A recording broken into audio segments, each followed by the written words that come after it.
Personal ডিসিপ্লিনটা very important. যার personal discipline নেই আসলে সে কোনো কিছু ডিসিপ্লিন করতে পারবে না।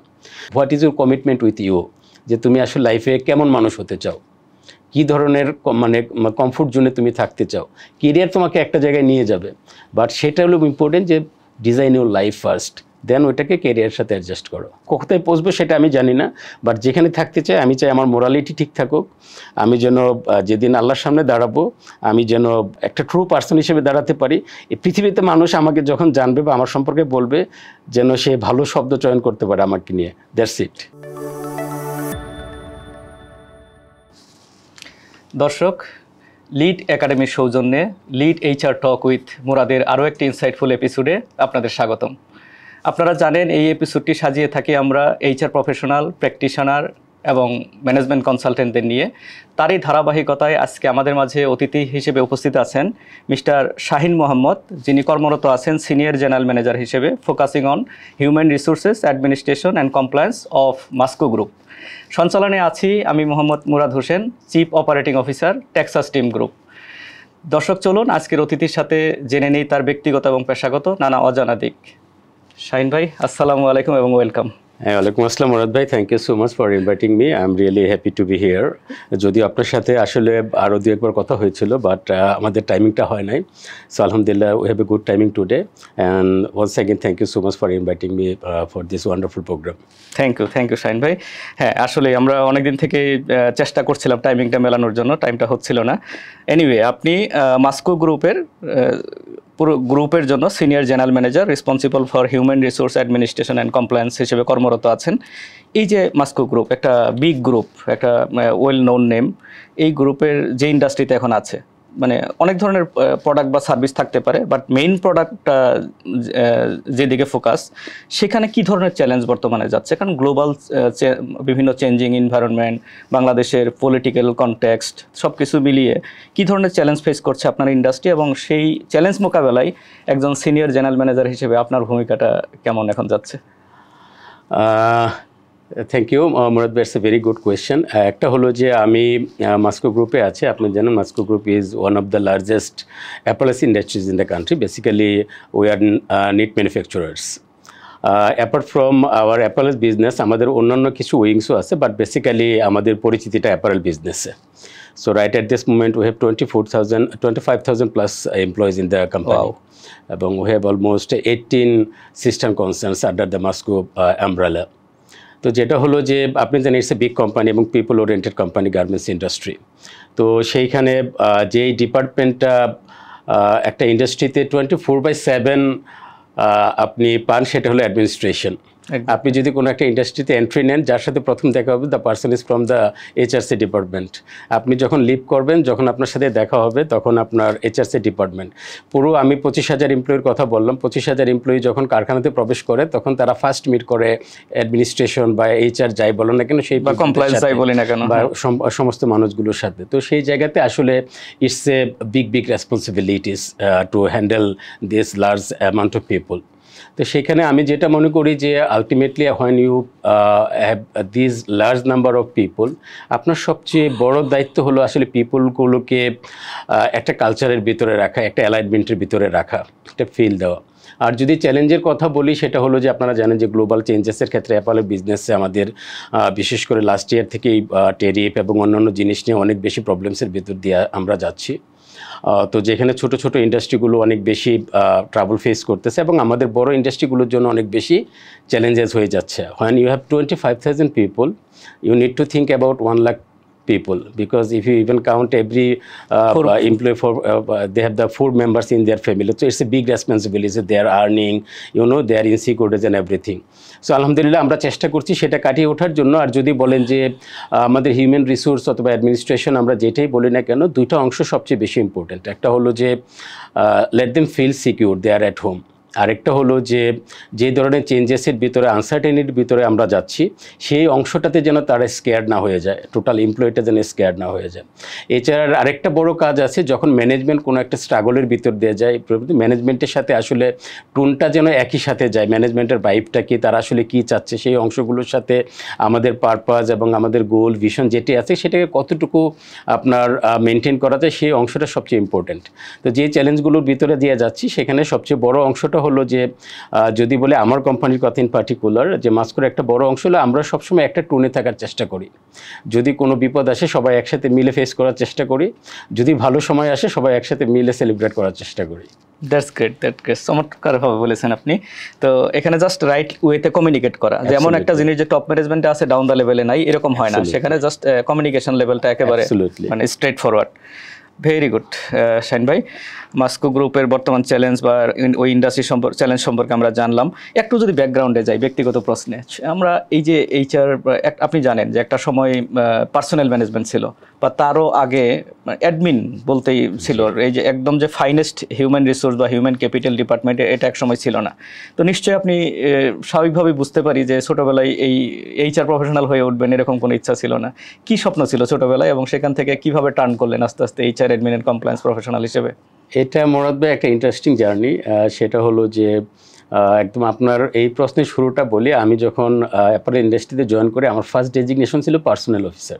ওকে, হ্যাঁ, তো পার্সোনাল শব্দটা তখন আসলে এত বেশি পপুলার ছিল না, বেশিরভাগ মানুষ মনে করতো পার্সোনাল অফিসার মানে যে কোনো পার্সোনাল বিষয় একটা স্পেলিং ডিফারেন্ট ছিল। তো আসলে যদি ইউনিভার্সিটির কথা বলি, আমি সায়েন্স ব্যাকগ্রাউন্ডে ছিলাম। তো বেসিক্যালি আমার বড় জ্যাঠা উনি ইঞ্জিনিয়ার ছিল, পাকিস্তান লাহোর ইউনিভার্সিটি থেকে উনি পাশ করেছে। তো আমাদের ফ্যামিলিতে ইঞ্জিনিয়ার শব্দটা অনেক বেশি ডিগনিটির একটা শব্দ ছিল এবং আমি আমাদের ফ্যামিলিতে প্রথম বড় ছেলে। তো আমার ফাদারের যেটা ছিল যে আমার আব্বা মেবি আমার বড় কাকার মতো এত বিগ রেঞ্জের কেউ ছিল না, কিন্তু ওনার স্বপ্নটা আমাকে নিয়ে সেরকম ছিল। বাট আমি যখন আপনি যদি ইন্টারমিডিয়েট পর্যন্ত I was in the right track, যে না আব্বা চাই এরকম হয় বা আমি এরকম কিছু একটা করব। কিন্তু আফটার এসেছে আমার ভিতরে এক ধরনের চেঞ্জেস আসা শুরু করলো। আমার কেমন জানি মনে হলো যে আমি একটু ফ্রিডম নিয়ে থাকতে চাই, মানে the way I feel comfortable, আমি ওই জোনটার ভিতরে থাকতে চাই। তো এটা একটা বড় চেঞ্জেস ছিল। আমি ইন্টারমিডিয়েটে পর্যন্ত আমার ইলেকটিভ ম্যাথস সহ ফুল সায়েন্স ছিল, কিন্তু ইন্টারমিডিয়েটের পরে আমি যখন ঢাকা বা ইউনিভার্সিটি, আমার একটাই মাত্র পারপাস ছিল যে আমি ঢাকা ইউনিভার্সিটিতে পড়বো। তো আলটিমেটলি ঢাকা ইউনিভার্সিটিতে না হওয়াতে আমার পুরো গোলটা চেঞ্জ হয়ে গেল। আচ্ছা, তখন আমি আমার পড়াশোনাটাকে ডিফারেন্ট টাইপের নিয়ে গেলাম। আমি সায়েন্স ব্যাকগ্রাউন্ড থেকে টোটালি আমার আলটিমেটলি আমি মাস্টার্স করছি আপনার সোশ্যোলজিতে। I stood first class third. তো ওই আপনার ইন্টারমিডিয়েটের পরে থেকে মাস্টার্স পর্যন্ত আব্বার একটা অসন্তুষ্টির জায়গা ছিল যে আমার ছেলেকে যে জায়গায় দেখতে চেয়েছে সেই জায়গায় না, বাট আমার রেজাল্ট সবই ভালো ছিল। ইভেন মাস্টার্সে I told you I stood first class third. তখন আব্বার একটু বিলিভ করার চেষ্টা করলো যে he is in the right track at his own way, সে তার জায়গাটা। তো আলহামদুলিল্লাহ আব্বা আমাকে ম্যানেজার পর্যন্ত দেখে গিয়েছে অ্যাপারেলস ইন্ডাস্ট্রিতে। অ্যাপারেল ইন্ডাস্ট্রিতে আমার যাত্রা ইটস 25 ইয়ার্স রানিং। তো যেটা হলো যে অংশটার জন্য অ্যাপারেল ইন্ডাস্ট্রি থেকে whether it is HR or something else, আমি যেটার জন্য এই ইন্ডাস্ট্রির সাথে ইনভলভ হয়ে গেছি সেটা হলো যে পিপল ম্যানেজমেন্টের কারণে। আমার বিশেষ করে আমার একদম ইনিশিয়াল স্টেজে আমার সবচেয়ে বড় কাজ ছিল ওয়ার্কারদের ইন্টারভিউ নেওয়া। আমি যে ইন্ডাস্ট্রিতে প্রথম ছিলাম আমার সকাল থেকে কাজ ছিল যদি আজকে 100 লোক নেওয়া হয় 100 লোকের ইন্টারভিউ নেওয়া। তো এই যে তাদের সাথে একটা মিথস্ক্রিয়া, তাদের কমিউনিকেশনে আসা, আমার জিনিসটা ভালো লাগা শুরু করে। এত লোকের ভিতরে থাকা, এত লোকের সাথে কাজ করা, সেই জায়গাটা থেকে আজকের এই জায়গা পর্যন্ত আসা, 25,000 লোকের সাথে ইন্টারাকশনসের একটা সুযোগ পাওয়া।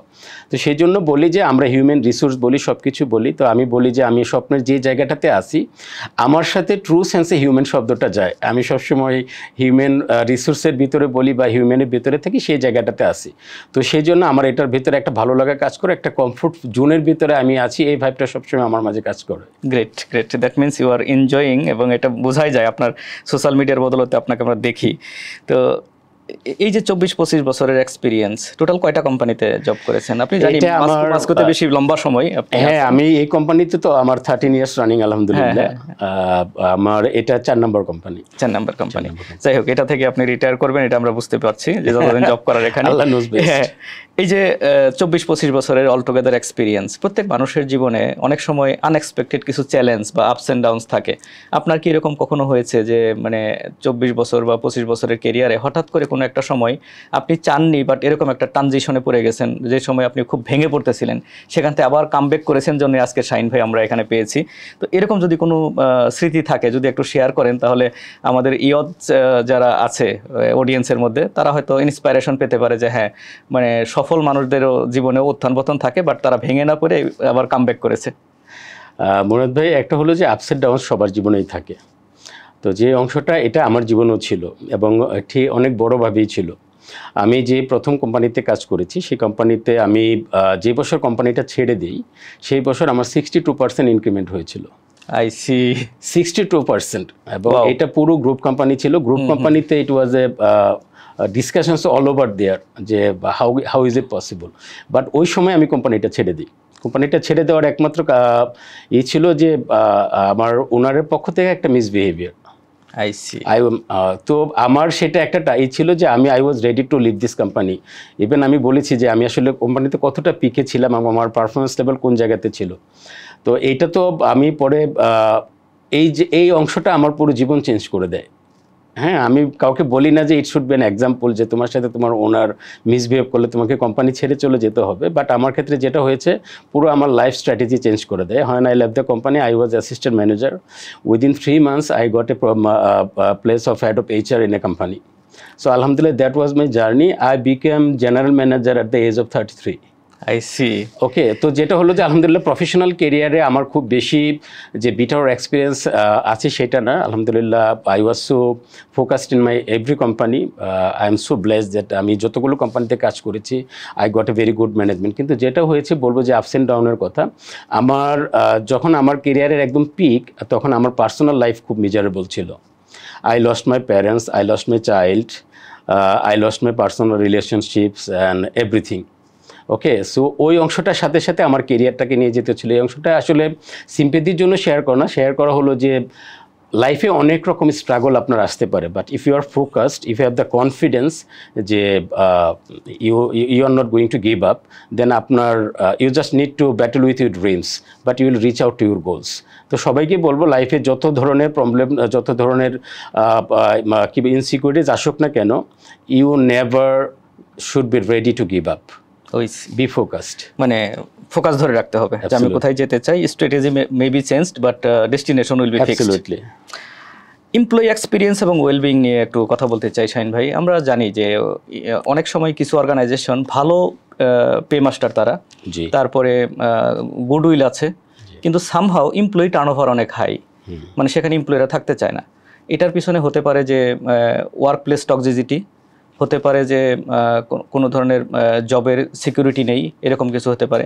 এই যে এমপ্লয়ীদের মনস্তাত্ত্বিক একটু কেয়ার নেওয়া, মানে এমপ্লয়ি অর্গানাইজেশনের যে ধরনের এক্সপিরিয়েন্সের মধ্য দিয়ে যায়, এই ব্যাপারে যদি কিছু বলেন যে এমপ্লয়ি এক্সপিরিয়েন্স এবং এমপ্লয়ি ওয়েলবিং নিয়ে এটা কতটুকু প্রয়োজন দরকার এবং কিভাবে এটা এনশিওর করা যায়? থ্যাংক ইউ মুরাদ ভাই, এটা খুবই সময়োপযোগী একটা প্রশ্ন। আমাদের বিশেষ করে আমি যে ইন্ডাস্ট্রিতে আছি, এই ইন্ডাস্ট্রিতে আপনি জানেন যে বেতন, বোনাস এগুলো হয়তো বা সবাই দিয়ে যাচ্ছে, সব কোম্পানিতেই আছে। কিন্তু দেখবেন যে কিছু কিছু কোম্পানিতে টার্নওভার রেট অনেক বেশি, রেপুটেশন, আপনি বিগ কোম্পানি বাট ওই অর্থে তাদের রেপুটেশনটা নেই। আমি ব্যক্তিগতভাবে আমার এক্সপিরিয়েন্স থেকে বলতে পারি যে দুইটা জিনিস খুব বেশি ইম্পর্টেন্ট। একটা হলো যে আপনার এমপ্লয়ি এনগেজমেন্ট, আর একটা হলো belongings. I see. It doesn't matter what you have the position in your company. If you are engaged with your work, with your people, with your culture and everything, then it creates a different environment to stay there. Number 2 হলো belongings. আপনি যতক্ষণ পর্যন্ত কোনো জিনিস belong করবেন না, আপনি কিন্তু ওই জিনিসকে ধরে রাখতে চাইবেন না বা ধরে রাখতে পারবেন না। এবং এই দুইটা জিনিসকে যদি আপনি একটা সুতোই গাঁথতে চান, যে অংশটা দরকার, আমি বেসিক্যালি মনে করি 3টা জিনিস দরকার। 1 নম্বর হলো যে আপনার ডিজাইন ইউর কালচার, যে আলটিমেটলি আপনি যেই এমপ্লয়িগুলো আছে তারা কী ধরনের কালচার আপনি তাদেরকে দিতে চান, যে কালচারটাকে তারা অন্যের সাথে কম্পেয়ার করতে পারবে। I see. Okay. So my organizational culture is the best culture. Absolutely. It doesn't matter what is my salary, whether it is more or less than other company or not, but they will, because it impacts you in your every minutes, the culture. Not the salary. Okay, তো আপনার কালচারটাকে design করতে হবে। 2 নম্বর যে এই জিনিসটা important, আমি বলি যে এটা আসলে সবাই এভাবে চিন্তা করে না। এটা হলো যে একটা psychological bonding between the employee and the employer. একটা এমপ্লয়ি যখন বুঝতে পারে যে আমার মালিক শুধু আমাকে বেতন দেয় না কাজের বিনিময়ে, তার সাথে আমার একটা সাইকোলজিক্যাল রিলেশনশিপ আছে, একটা অদৃশ্য কানেক্টিভিটি আছে। যখন আমি তাকে আমাদের উদ্দেশ্যে কথা বলতে শুনি বা কোনো আমাদের সামনে কোনো আনসার্টেনটি বিপদ আপদ আসে, তারা যে ধরনের ইনিশিয়েটিভ নেয়, তারা যেভাবে আসে, বা আমিও যদি ফ্যাক্টরিতে শুধু ওনার না, ওনারের যারা রিপ্রেজেন্টেটিভ আসে যখন ফ্যাক্টরিতে, তখন তারা আসলে কী ধরনের ফিলিংটা ওখানে করে, ওখানে তাদের কী ধরনের আপনার চেঞ্জটা ওইখানে আসে, এটা কিন্তু তার ভিতরে থেকে যায়। তো এই অংশটা অনেক বেশি ইম্পর্টেন্ট। এগুলো আপনাকে is distinguished the good or bad between others companies and everything.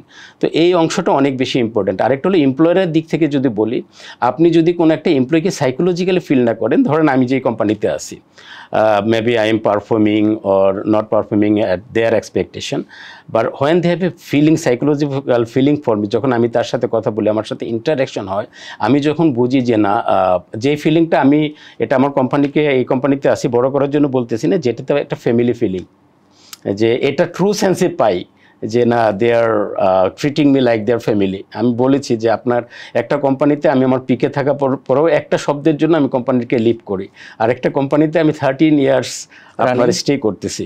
তো সেটা কিন্তু শুধুমাত্র স্যালারি বা অন্যান্য কম্পেনসেশন বেনিফিটসের জন্য না, there is an unseen bonding between the employ and the employer. Very good, চমৎকার বলেছেন শাহিন ভাই। লিডারশিপ ডেভেলপমেন্ট নিয়ে অনেক কথাবার্তা হয় এখন। বর্তমানে আমরা জেনজিকে আমাদের অনবোর্ড করতে হচ্ছে অর্গানাইজেশনগুলোতে। তারা কিন্তু একটু সোশ্যাল মিডিয়ার যুগে একটু প্যাশেন্স কম, একটু অস্থির টাইপের। এদের রিটেনশন ফোকাস করার জন্য এইচআরের কী ধরনের ভূমিকা রাখা উচিত? আর এই যে কারেন্ট মানে লিডারশিপে যারা ফিউচারে যেতে চায়, তাদের ফিউচার লিডারশিপ স্কিলগুলো কোন স্কিলের উপর ফোকাস দেওয়া উচিত বলে আপনার মনে হয়? লিডারশিপ তো আসলে খুব জনপ্রিয় একটা শব্দ। তো বেসিক্যালি আসলে আপনি লিডারশিপের আপনার মাঝে কিন্তু প্রবেশ করে আপনি জন্মের পর থেকেই, because our mothers are the best leaders in the world. Exactly. Okay, কিন্তু সেই অংশটাকে আমাদের সময়ের প্রয়োজনে চেঞ্জ হইতে হয়। যেটা জেনজির কথা আসছে, আসলে তারা একটা অবাক আশ্চর্যজনক সময় পৃথিবীতে আছে, সেটা হলো যে র্যাপিড চেঞ্জেস। যে অংশগুলো আমাদের সময় চেঞ্জেসগুলো এসেছে কিন্তু স্লো চেঞ্জেস ছিল, অনেক slow changes, but they are in a rapid changes. তো যে অংশটা বেশি ইম্পর্টেন্ট র্যাপিড চেঞ্জেসের কারণে, তারাও দেখবেন অনেক বেশি ফাস্ট, অনেক বেশি ইম্পেশেন্ট। তো তাদের লিডারশিপের ক্ষেত্রে 3টা জিনিস খুব বেশি ইম্পর্টেন্ট। একটা হলো যে র্যাপিড চেঞ্জেস আসতেছে, সেই র্যাপিড চেঞ্জেসের সাথে অ্যাডাপ্টিবিলিটি বা অ্যাডজাস্টমেন্ট, যেটার কথাই বলি না কেন। তো চেঞ্জেসের ক্ষেত্রে হয় কি, যখন অনেক বেশি চেঞ্জেস আপনার সামনে হতে থাকে, আপনি প্রিপেয়ার থাকেন না যে আমি কোনটাকে নিব কোনটাকে নিব না। কিন্তু সেটাকে নেওয়ার জন্য আপনার কিছু হিউম্যান স্কিল দরকার। 1 নম্বর হলো কাইন্ডনেস। আমি যেটা বলি সবাইকে, যে এখন যারা জেনজি আছে, বি কাইন্ড ফার্স্ট। আপনি যদি তারা যদি বি কাইন্ড হয়, তাহলে তারা সব কিছুর আগে চিন্তা করবে যে আমি কি রিয়েক্ট করব, আমি কি রিয়েক্ট করব না, এই অংশটা। আরেকটা হলো টেকনোলজিক্যাল যে চেঞ্জেস আসছে, সেই টেকনোলজিক্যাল চেঞ্জেসগুলোকে তারা কিভাবে লিডারশিপ স্কিলে কনভার্ট করতে পারে। আমাদের পজিশনে যখন তারা আসবে, তখন কিন্তু তাদের কোম্পানিতে যারা এআই নিয়ে কাজ করে, এইচআর ডিপার্টমেন্ট পুরো এআই নিয়ে কাজ করবে, যারা কোম্পানিকে লিড দিবে।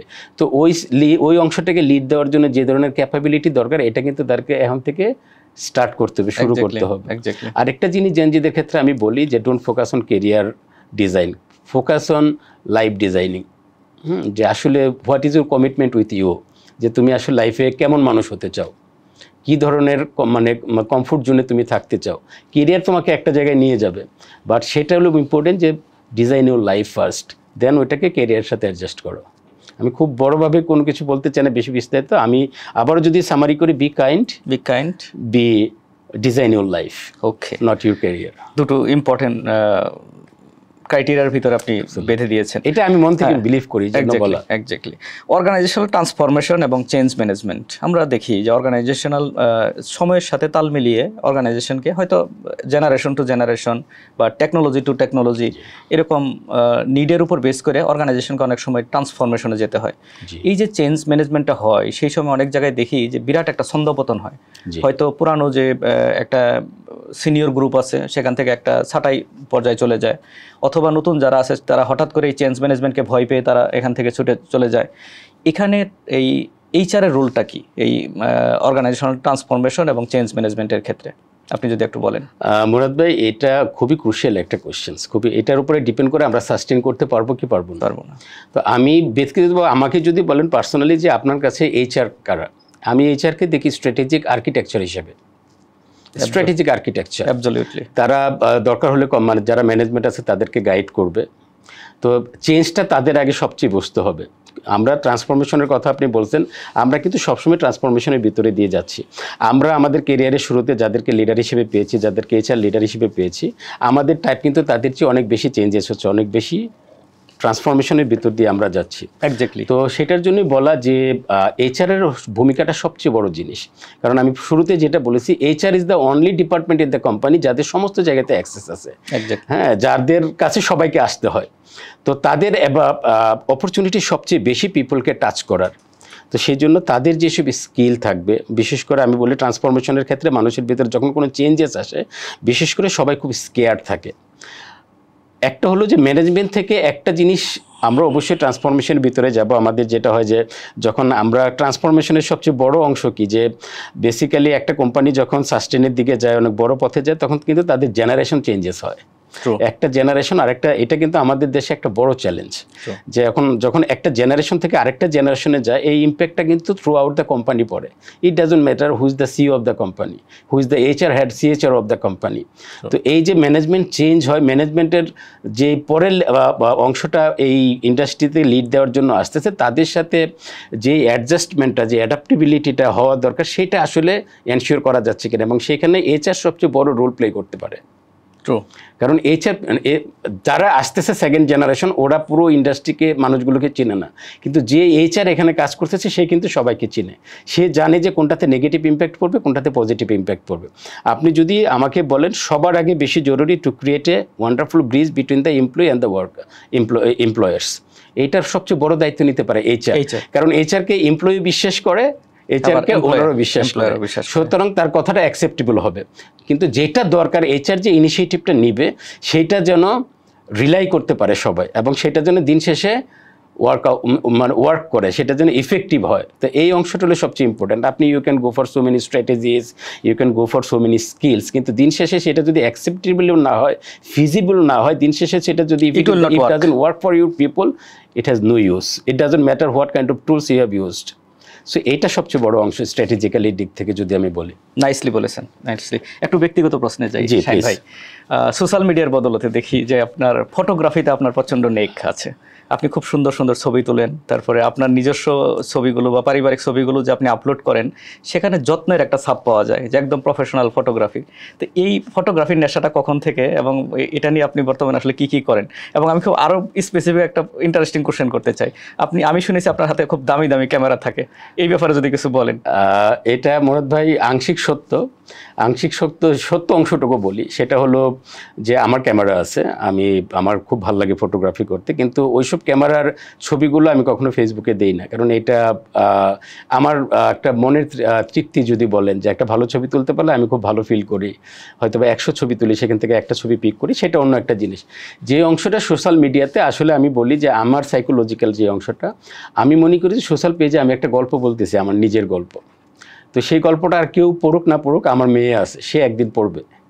তো আমার মেয়ে যখন আমার সোশ্যাল পেজটা স্ক্রল করবে, এখন আমার মেয়ে আমাকে ওইভাবে বুঝে না, সে হয়তো একটা অ্যাটাচমেন্টে থাকে, একটাই থাকে, বাট আমার মেয়ে বুঝবে যে আমার বাবা কেমন মানুষ ছিল। শুধু আমার মেয়ে না, আমার ফ্যামিলিতে যারা আমাদের ভাইয়ের ছেলে মেয়ে যারা সবাই আছে, আমি চাই এটা একসময় ঘটবে।